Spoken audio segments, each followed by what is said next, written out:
One of the thoughts that can, again, occur to us when we hear the Passion, when we hear this story, is just, what a waste. That this reality right here is, this story, this reality, that here's Jesus, who was sent by the Father, and it just leads here. It leads to this place of rejection and betrayal and humiliation and abuse and pain and torture and death, failure. And it can seem like such a waste, right? And of course, we know there's more to this story. We know that this, we know that this actually did something. Again, let's highlight this. On the surface, the story we just proclaimed, the story we just received, that we just heard, it looks like a waste. But what we see with the eyes of faith is we know that it actually did something. And this is one of those mysteries of faith that if we miss it, we miss everything. This mystery of faith that here is Jesus Christ, not only his life, but his suffering, his death, and his resurrection. Those aren't just facts of history. It is the fact of history that has changed everything.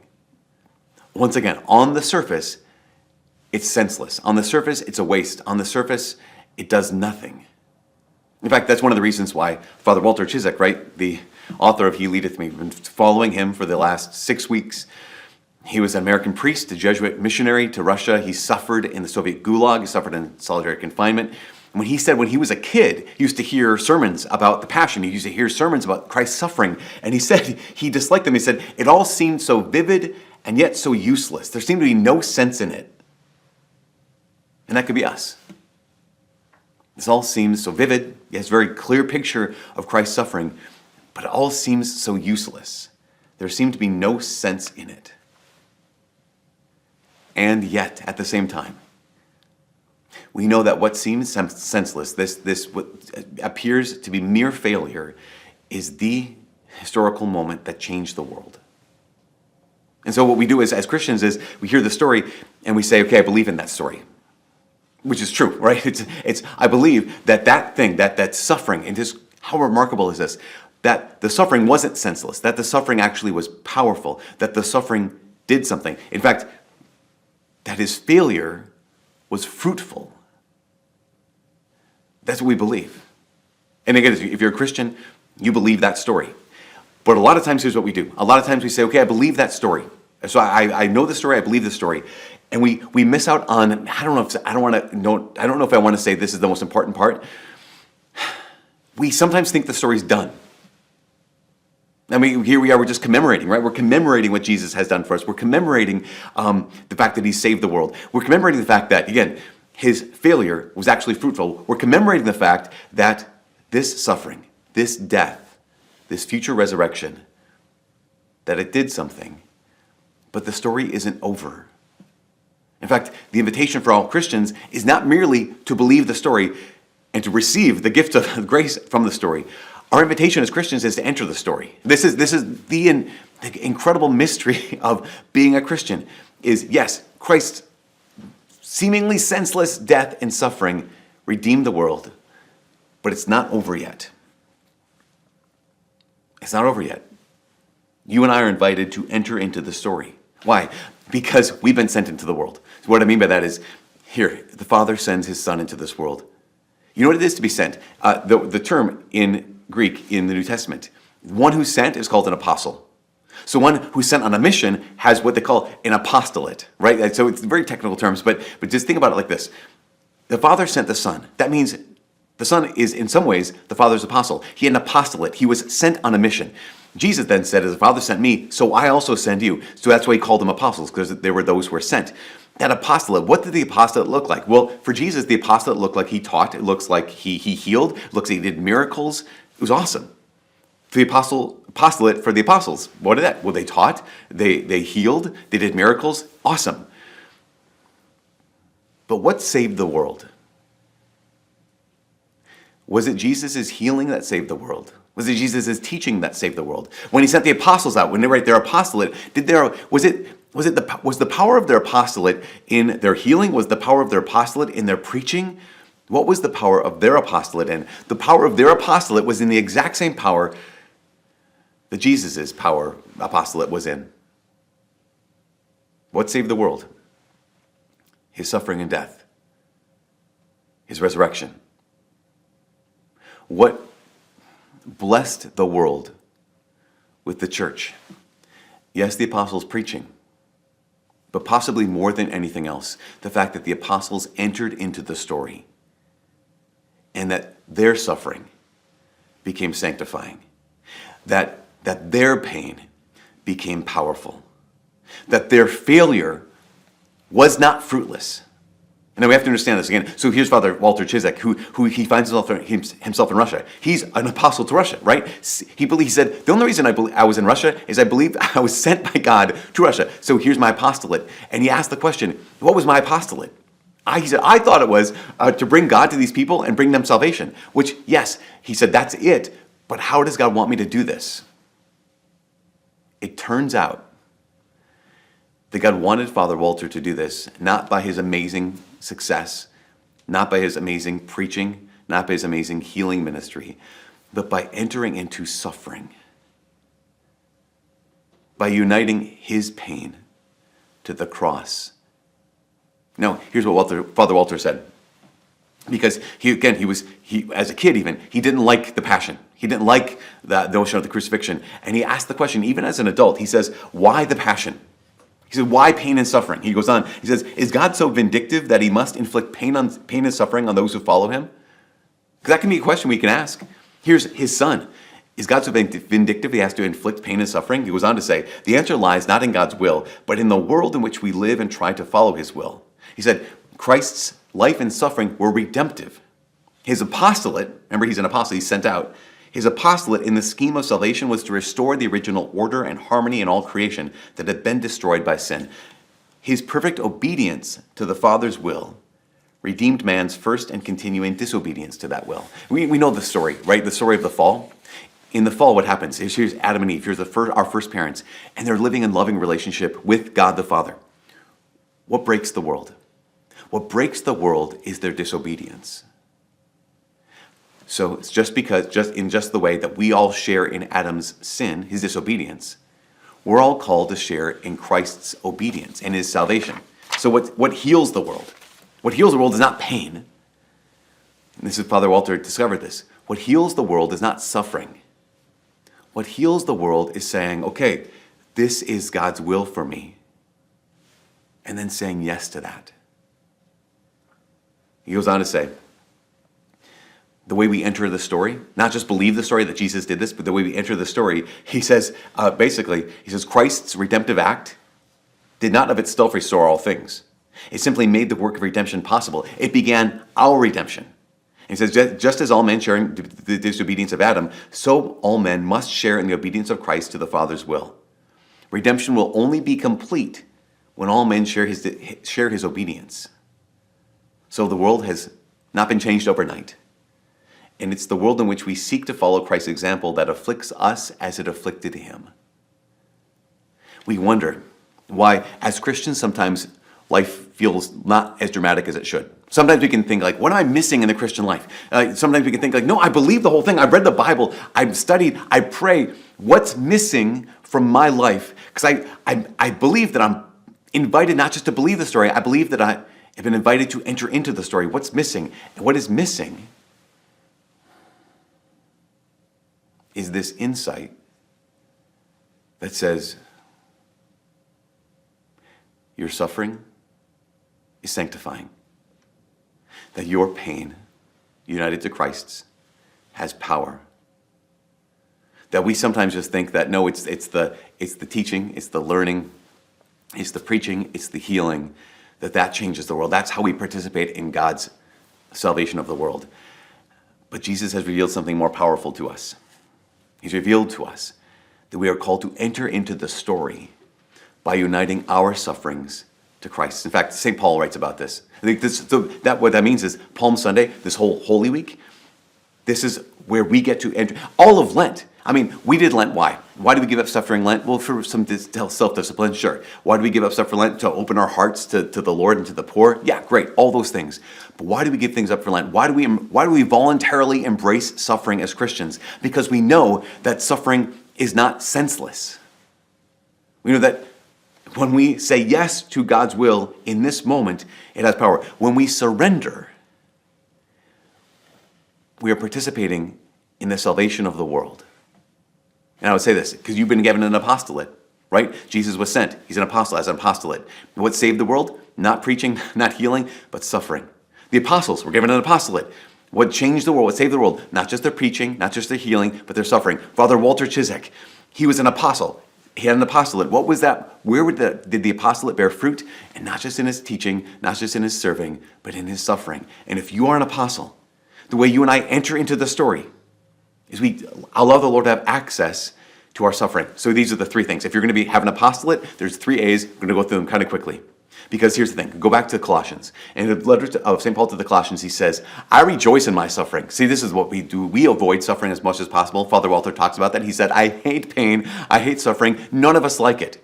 St. Paul says, I rejoice in my sufferings for your sake. And I make up in my body what is lacking in the sufferings of Christ for the sake of his body, the church. So again, if you're an apostle, you have an apostolate. Part of your apostolate, the way you're going to enter into the story, is by allowing your suffering to be salvific. Is by allowing your failure to be fruitful. St. Paul, I rejoice in my sufferings for your sake. And in my body, I'm making up for what is lacking in the sufferings of Christ for the sake of his body, the church. To do this, 3 A's. The first is, I need to accept. We talked about this again and again. We need acceptance.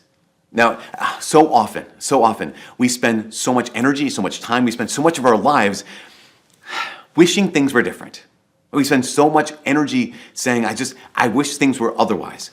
And yet, if we're going to be Christians, if we're going to belong to Jesus, the first move we have to have is acceptance. In that sense of, in fact, if we're going to grow in the spiritual life in any way, shape, or form, radical acceptance of reality is necessary. But not just radical acceptance of reality. The Christian acceptance that this moment and these circumstances are God's will for me. That to receive every day and every moment as from God's hands. And to be able to, this is the challenge, because it tests our faith. To be able to say, God, is it true? Is it true that this moment, these circumstances, that what I'm going through right now is actually been given to me by your hands? To accept that is the first step. Father Walter says it like this. He says it's tough. He says, no matter how close to God the soul felt, no matter how close I felt to God, how blessed it was by an awareness of his presence on any occasion, the realities of life were always at hand, always demanding recognition. And he said, they're always demanding acceptance. And I had continuously to learn to accept God's will, not as I wish to be, not as it might have been, but as it actually was at the moment. And it was the struggle to do this that spiritual power and a greater appreciation as well took place. This first step of acceptance, of saying, okay, God, this is your will for me, leads us to then, okay, now what? But we need to have that first. Again, this has been the secret that Father Walter has been revealing to us in order to allow your life to enter the story. The first step, I need to accept, okay, this is God's will for me. And then the second step is surrender. Now, we've been talking about surrender for the last 5 weeks, and I've gotten so many people ask me, like, what does it, see, surrender seems so impossible, it seems so difficult to surrender. Like, surrender seems like, because we look at surrender, we think it's like quitting, right? So okay, I'm going to accept God's will and then just quit. Like, I'm going to accept God's will and then I'm just going to stop trying. We get it all wrong. We think that surrender is giving up. Surrender is not giving up. Surrender is giving access. This is the second A. First A is acceptance. The second A is giving God access, because that's what we do. We surrender, we're not giving something away, we're not trying, we're not quitting, we're not giving up. What we're saying is, okay, God, you have access. If this is your moment, if this is your will for me in this moment, this person in front of me, this pain in my heart, this reality that I'm facing, this sadness even in my soul, if this is your will for me, I surrender. Meaning, I give you access to me in my pain. I give you access to me in my sadness. God, I give you access to my whole heart. Whatever you just cracked open, Lord, you have access to. That's what surrender is. It's not quitting. It's not passivity. It's this act of trust of, okay, God, I'll let you examine my heart in this deep way. Not only will I let you see my heart and examine my heart, I will let you have my heart in this way. He goes on to say, Father Walter, he said, day by day, I learned to experience in some measure the power of God that's manifested in the mystery of the Passion, that pain and suffering comprise the sacrifice needed in the Passion for saving souls. And a similar sacrifice had to be undertaken by all of those called to the apostolate. This surrender, this basically saying, God, you have access. We don't like it. And again, our hero here of Lent, Father Walter, did not like it either, because what did he say? He said, your tendency will be to avoid as much of it as you can, for pain in itself is never pleasant. It's so real, it's so good. He says, but you can learn to see the role of pain and suffering in relation to God's redemptive plan for the universe and each individual soul. If you want to do that, your attitude must change. That you don't shun it when it comes upon you, but you bear it in the measure grace is giving you. You see it as putting on Christ in the truest sense of the word. You know, that phrase, to put on Christ, to become another Christ, even to be Christian means to be another Christ. So often we think, yes, I want to be another Christ. I want to put on Christ. I want to be clothed in Christ. And that means in his righteousness, that means in his glory, that means in his holiness, that means in his goodness, all those things it does.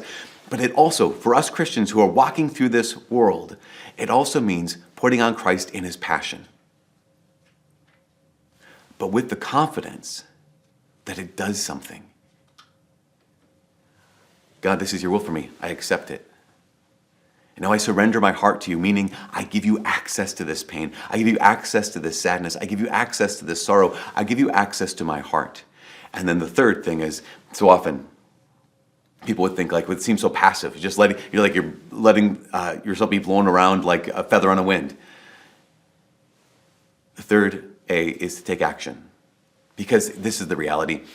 None of us are called to passivity. Even in the life of Christ, even in the life of the Christian, who's called to enter into the story and to accept God's will and to give him access to our lives. But then what we have to do is take action. Why? Because as Father Walter Chiswick said, he said, no man's life or no person's life, no man's suffering is lost from the eyes of God. That no matter how big or how small your suffering is, no matter how known or unknown your life is, no one's is lost from the eyes of God. He goes on to say, for each of us has been created to praise, reverence, and serve God, and by this means to save our souls and help in the salvation of others. So it means taking action. It means saying, God, I accept this as your will, and I give you access to my heart. And now, what do you want me to do with it? This is the last question. The last A is the question we ask. God, what do you want me to do with this? Goes on to say, no action, however insignificant, if accepted and performed as from God's hand and in conformity with his will, is anything other than redemptive and a sharing in the great work of salvation begun by Christ's passion. You realize this? No action, no little suffering. You're just a little bit hungry right now. Okay, unite that to Jesus. You're lonely right now. Unite that to Jesus. You experience failure right now. Okay, unite that to Jesus. What does he say? No action, however insignificant, if accepted, remember acceptance, and performed as from God's hand, received as from God's hand, in conformity with his will, is anything other than redemptive. That's why St. Paul wrote to the Colossians, I rejoice in my sufferings for your sake. Not because the pain made him happy, but because he knew that that suffering was not senseless. And he knew that his failure was fruitful. I rejoice in my sufferings for your sake. And in my body, I'm making up for what is lacking in his body for the sake of Christ's body, the church. Now, here's a big question. Here's the last thing. The question we ask is, what's lacking in the sufferings of Christ? John Paul II wrote a document on human suffering. And he asked that question. As St. Paul's writing to the Colossians here, what is lacking in the sufferings of Christ? And John Paul II's answer is very clear, very simple. Nothing. There's nothing lacking in the sufferings of Christ. But he goes on to say, but that you and I might know the joy of being part of the story. I'm paraphrasing. That you and I would know the joy of being part of the story, that we actually get to be part of God's redemption of this world. Jesus Christ, in his mercy and his love for you, has extended to each of us a particle of his cross. So that it's not just your victories that bring about a transformation. It's not just the wins that win over the world. But it's that your suffering is no longer senseless. that your failure can be fruitful. That your life, even if it's a hidden life, has power. We know this. We know that pain on its own is just painful. That suffering on its own just hurts. We know that on its own, the cross simply crushes. Without Jesus, pain is just pain. But united with Jesus Christ, your cross and my cross has a new power. United with Christ, pain has power. It has the power to transform the world, and that's the conclusion that Father Walter comes to. He said he looked out at the world, he looked out at Russia, he looked out at all of his suffering, and he realized, he said, this suffering actually will not end here. This suffering is my entering into the story and the sufferings of all the people around him in the gulag, in solitary confinement, throughout the whole country of Russia. He said, our suffering will pave a way for a new future. And this is the invitation. I was talking to a priest, this last thing. I was talking to a priest just the other day. And he said, nursing homes need to become the new convents. I was like, what are you talking about? And he said, for centuries in the history, the life of the church, there are monks and nuns who have entered into the convents, into the monasteries, and they have prayed and they have offered up their ordinary daily sufferings. And that has been the fuel for the conversion of the world. That those hidden monks, those hidden nuns who have lived these hidden lives of ordinary suffering, but united to the cross of Jesus Christ, has transformed the world. It has been the fuel for the gospel to go out into all corners of the world. But now there are fewer monasteries, now there are fewer convents, and there are more nursing homes. And he said what we need is to allow these nursing homes to become the new convents and the new monasteries. Because if you are listening to this and you're stuck in at home, this is the new convent. This is the new monastery. This is the new opportunity. It's the new moment for all of us to discover what Father Walter discovered. As he said, I looked out, he said, oh my gosh, he said, reflecting on all these truths was consoling. The truth that my pain is powerful, united with Jesus. That my suffering is not senseless when it's united to the cross. He said it was consoling, but it was more than consoling. It opened up to me a whole new vision of Siberia and the pain and suffering that went on around me. This is true about your situation as well. You might find yourself stuck in a bed, unable to get out of bed. To unite that suffering with the sufferings of Jesus Christ literally will save lives. You might experience a great and powerful loneliness in this moment. To unite your loneliness to the loneliness of Jesus Christ has the capacity to transform this world. You might experience a great physical pain, mental pain. You might experience physical illness or mental illness to be able to say, okay, God, I accept this. This is your will for me. I am willing to surrender this to you and give you access to it. And now I'm going to take action. And I'm going to unite whatever pain I have to your cross. That's how we enter the story. That's how, as Christians, we live a fully Christian life. That doesn't mean everything goes our way. It means that we get to participate in the very salvation of the world. And you and I don't have to wait to start, because you've already been sent. You already are an apostolate, and you already are an apostle, and you already have an apostolate. And an essential part of your apostolate is the essential part of Christ's apostolate. Take your suffering and bring it to the cross. Take your pain and unite it to Christ. Take your failure and hand it to the Lord. To accept every moment as from God's hand. To surrender and give him access to every aspect of your life. And to take action, knowing that your suffering is salvific, that your pain does have power, and that your failure is fruitful. And part of that fruit is the salvation of the world.